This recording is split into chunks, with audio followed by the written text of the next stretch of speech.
Just incredible insight into what James Harden is thinking, what his mindset was, just in his intentions, his goals in life. He's an open book. Honestly. How impressive was that performance last night? Look, anytime you do something that has never been done, how long they been playing basketball? Well, the NBA, 70 years, 70, 71 years, whatever it is. Not just for that reason, though, but for the reason that in the 60s, we know Wilt Chamberlain, Oscar Robertson put up video game numbers. 30% more possessions. They were going so fast, it's almost impossible. The level of play among the other players. Yes. I mean, Wilt did things that we will never see done again statistically. And so for you to do something Wilt never did or Oscar never did, it's incredible. This guy, he's so unusual because most of the stars today, you can point to some physical attribute. Kevin Durant, 7 feet tall, but plays like a guard. LeBron, just, never huge. seen that body size, power, Steph Curry's speed. superhuman shooting touch. Exactly. Yes. Westbrook, the explosiveness. Harden, not incredibly athletic. No. I mean, he is so skilled. He's smart. Smart, skilled. I never could have foreseen this with him coming out of college. A lot of people liked him, no, absolutely. but nobody saw this. He's phenomenal. He's going to be the MVP. Listen, he won it last night. I just want, barring an injury, James Harden's the league MVP. Like, I'm a guy that says LeBron should have won 9 of the last 10. Given how the Cavs are playing, given the fact that the Rockets team success, no Chris Paul, no Trevor Ariza, no Eric Gordon, and by the way, James Harden's 55th and 56th point were on a step back to take the lead, and then he scored his final 4 points on one play, essentially. It was an and 1-3 to ice the game. This was, I'm going to go a step further that you guys might brush back at. This was, to me, as impressive as Kobe's 81. Like, to see this game, 60, 10, and 11, in a closely contested game. Kobe's 81 was close at halftime, and then in the second half, they blew him out. I know the Magic were terrible. Well, that Raptors team was terrible. This was as impressive as any individual statistical night I've seen in the NBA. Man, 81 is 81.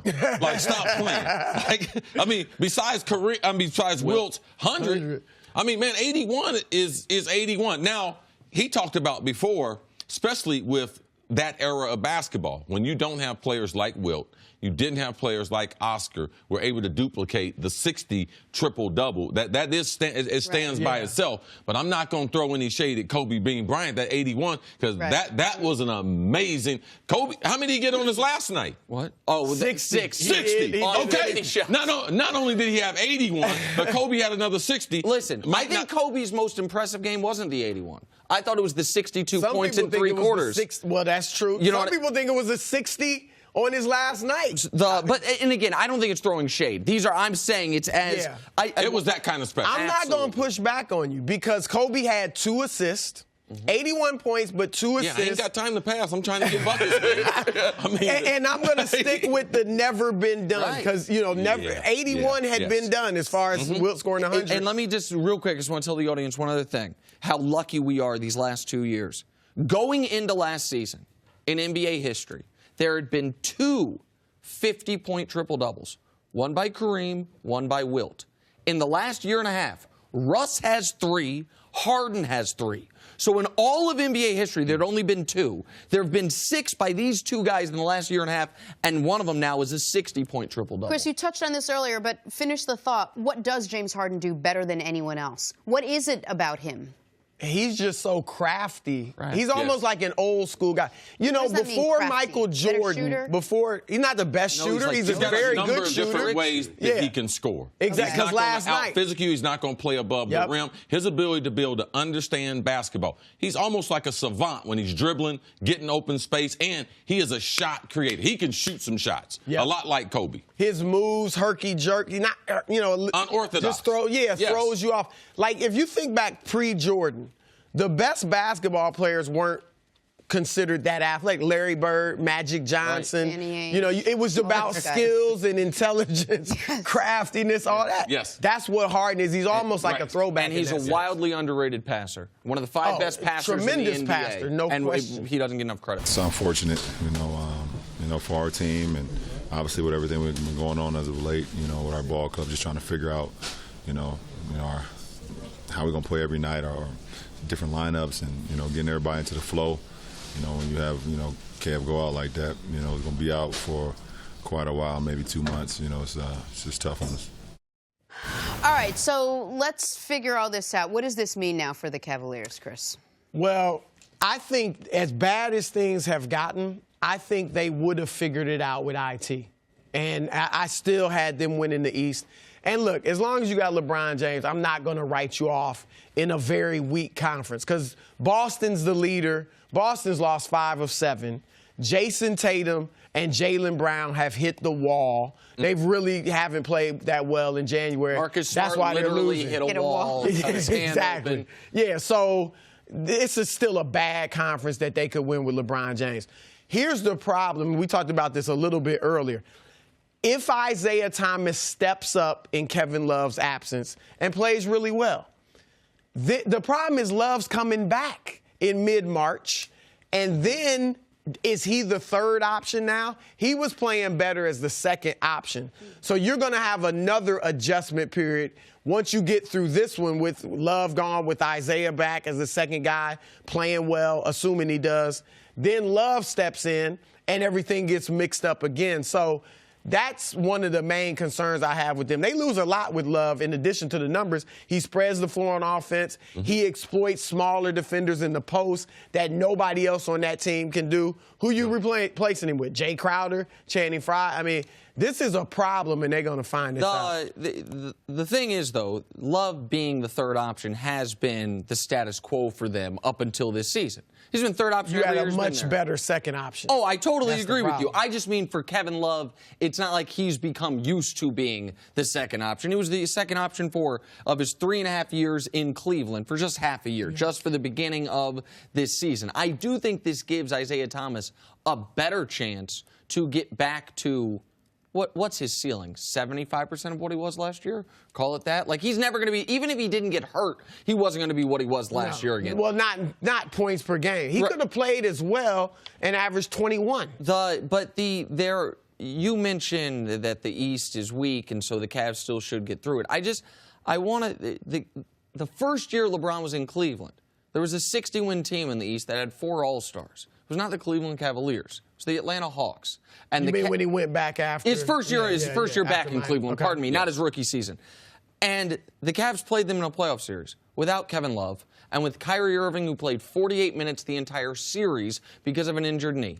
And they swept them. The question, as bad as it is for the Cavs, I still have no concern about them getting through the East. Now, how they match up with any team in the West, I know you give them no shot. I give them more than no shot, but less of a chance than they've had in the last few seasons. But the Kevin Love injury is bad. There's no way to spin it as good.